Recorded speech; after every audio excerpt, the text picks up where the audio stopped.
Hello tout le monde, je vous retrouve aujourd'hui pour une nouvelle vidéo qui sera un nouveau vlog. Donc je viens vous prendre avec moi ces prochains jours, ces prochaines semaines. J'avais filmé le début d'un vlog avec plein de plans et en fait l'histoire c'est que ça fait longtemps que j'ai commencé ce vlog. J'ai aucune notion du temps mais j'ai vraiment l'impression que j'ai plus repris depuis longtemps. Entre temps j'ai fini un livre mais je vous en ai déjà parlé dans un point lecture qui sortira bientôt donc je me suis dit abandonne Isabelle et commence un nouveau. Donc je vais commencer un nouveau vlog dans lequel je vais vous prendre avec moi pour parler des petites lectures, toutes sortes de choses. Je vais essayer de vous parler, de vous montrer quelques plans plantes. On va dire ça 10 fois très vite, un plan plante, plan plante. Voilà, je vais essayer de vous montrer quelques plans plantes. Je ne suis pas tous les jours maquillée comme ça, habillée comme ça en confinement, n'est-ce pas? Mais il se fait que j'ai tourné une vidéo, j'en suis très contente, enfin d'avoir tourné, hein, pas de la vidéo en elle-même, j'ai pas encore vu ce que ça donne. Et du coup, bah voilà, je me suis apprêtée un petit peu avec ma petite chemise, mais je ne m'habille pas comme ça pour faire les courses, hein. Du coup je vais aller faire les courses comme ça mais je m'habille pas comme ça tous les jours. Et bah, j'en profite pour ouvrir le vlog tout simplement. Dans ce vlog donc je vais vous parler de mes lectures et bah, le livre que je suis en train de lire, il s'agit de Nevermore de comment il s'appelle, Jessica Townsend. Alors c'est un livre que j'ai commencé il y a un moment mais malgré tout je suis qu'à la page 21, je n'avance pas. Le syndrome confinement, je pense que vous avez tous ce syndrome, je pense que je ne suis pas la seule. Je vous en ai déjà parlé dans ma palle, j'ai fait une pile à lire confinement. J'espère sincèrement que je vais un petit peu... Enfin j'accroche à l'histoire, c'est pas ça, c'est juste question d'avoir envie de lire, d'être dans le mood. Enfin vous connaissez, je pense que je vous en ai déjà parlé 10 fois sur la chaîne. Mais enfin le début est sympa, donc on suit cette petite Morrigan qui subit une malédiction, donc on sait que en fait les gens qu'elle fréquente vont soit mourir, soit avoir des accidents. Donc il y a une malédiction sur ce personnage et on sait qu'elle va mourir dans un an, donc chouette. Ah oui, ça donne envie en fait. Mais ça a l'air tout joyeux, tout mignon, donc j'imagine que ce sera pas trop glauque. Voilà, sinon je vais... qu'est-ce que je vais faire aujourd'hui? Je vais essayer de lire un petit peu. Hello, je vais vous reprendre avec moi quelques minutes puisque j'ai fait des petits bouts tirages et je vais un petit peu vous montrer ce qui se passe dans mon hôpital de plantes. Oui, oui, j'ai un hôpital de plantes, je vais vous montrer ça. Je fais du sauvetage de plantes, donc quand il y a des soucis avec mes plantes, je les coupe à ras et je les mets dans cette boîte, voilà, qui est faite pour... Hein. Ce qui s'est passé avec celle-là, c'est que il n'y avait plus rien qui allait et c'est une plante qui a besoin de beaucoup d'humidité. Donc elle a beaucoup apprécié puisqu'il y a 2 feuilles de cœur qui sont sorties et une troisième que j'avais pas vue. Donc je suis hyper contente, je dois juste enlever les petits machins. Et là, ce sont des semis. Donc là, c'est un semis de fraises, c'est l'aneth ça. Et j'ai fait donc des semis d'aneth, des semis de menthe et de menthe. Donc j'avais juste un cajot de fraises parce qu'évidemment avec le confinement, moi j'ai fait avec les graines que j'avais, donc j'ai pas pu faire plus. Et ce que j'ai fait aujourd'hui, c'est que j'ai fait du boutirage en tronçons. Donc c'est-à-dire que dans de la sphaigne que j'ai acheté sur internet, sur un site de plantes en ligne, il y a un petit moment. Et j'ai enfin coupé en tronçons. J'ai coupé en tronçons mon pothos Enjoy notamment. Ici, je pense que c'est ma Monstera Carstenianum, il me semble. Bon, je sais plus trop les plantes parce que je les ai coupées hier, donc j'ai un peu oublié qu'est-ce qui est quoi. Et donc c'est-à-dire que la sphaigne, ça va rester très très humide grâce à la cloche qui va y avoir au-dessus. Et donc en fait les boutures vont prendre logiquement très rapidement. Je vais serrer ça. Et j'ai vu cette technique que je n'ai pas inventée moi-même hein, sur la chaîne de Carole, une fleur parmi les fleurs. Et donc je vais tester ça. Donc voilà, j'espère que ça va pousser et je vais mettre la petite cloche. Ici, c'est normal, hein, quand on jardine, il y en a partout. Ici, c'est une peperomia. C'est une plante qui a été atteinte de thrips, donc vous savez, ces petites bêtes qui vont sur les feuilles et qui sucent la sève, je sais pas trop enfin voilà. Elles détruisent hein, les plantes, c'est un petit peu l'ennemi des plantes addictes.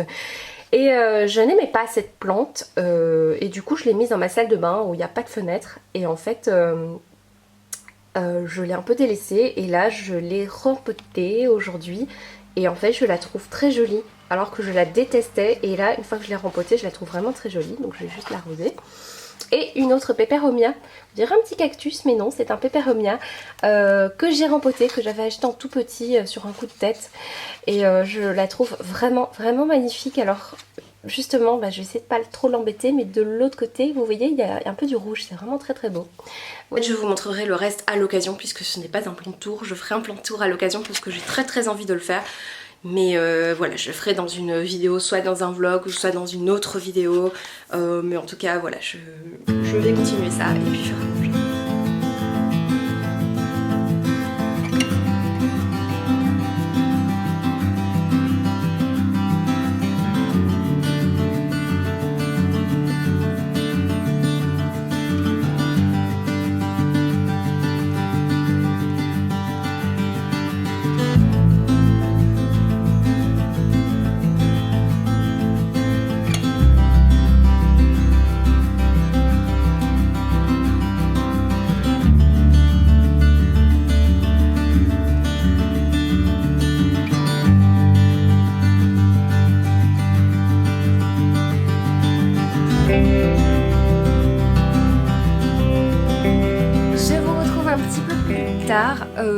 Vraiment beaucoup plus tard, je vous ai un petit peu lâchement abandonné puisque nous sommes lundi et donc la semaine est passée. Je me suis lancée dans la lecture de Brexit Romance de Clémentine Beauvais. Je sais pas si je vous en avais déjà parlé, donc c'est un livre qui parle de différents protagonistes. On va suivre une jeune chanteuse lyrique qui part en Angleterre avec son, je sais pas comment on peut l'appeler, une sorte d'impresario on va dire, son professeur de chant. Je trouve assez bizarre, enfin voilà, elle part avec son professeur de chant. Pourquoi est-ce qu'elle va en Angleterre? Ça c'est une bonne question. Oui c'est pour un, oui non c'est pour un opéra parce qu'elle doit faire, je crois c'est quoi, Les Noces de Figaro il me semble. D'ailleurs c'est bizarre, ils l'ont traduit, j'aime pas les traductions d'opéra mais bon voilà. Dans le train elle rencontre quelqu'un qui est une jeune fille cannelle qui est française et qui va faire un mariage arrangé avec un anglais. Alors, le concept était très sympa. De base, voilà, c'était sympa. Maintenant, j'ai eu énormément de mal avec le début, la première partie, enfin vraiment, j'ai eu beaucoup de mal avec plusieurs choses. Première chose, l'écriture.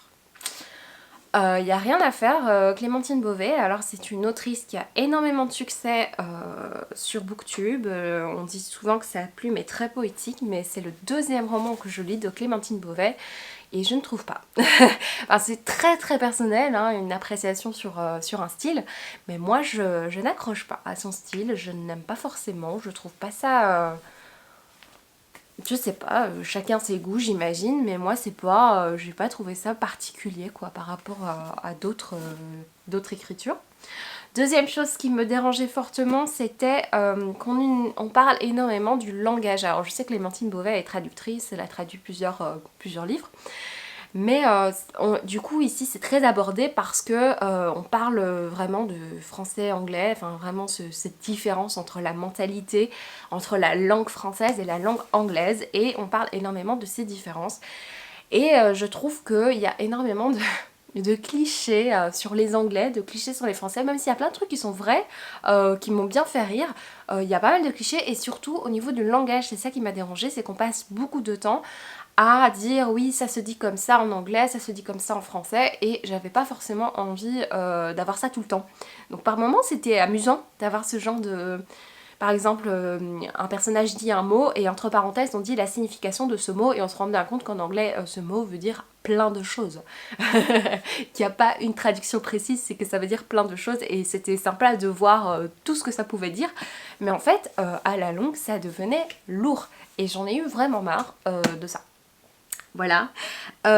Troisième chose, je trouve qu'il y a énormément de caricatures dans les personnages. La jeune chanteuse lyrique est très caricaturée.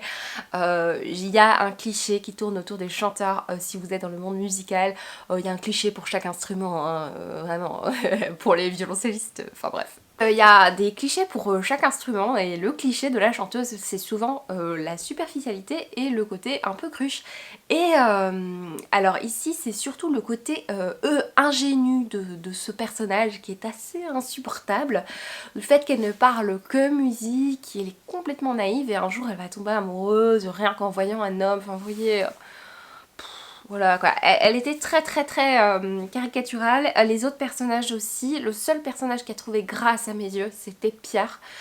C'est la raison pour laquelle j'ai continué ce livre, c'est pour Pierre. Et j'ai beaucoup aimé ce personnage qui est un pianiste qui aurait voulu faire carrière mais qui n'a pas pu à cause de, je pense, un accident, je sais plus pourquoi, comment ça se fait.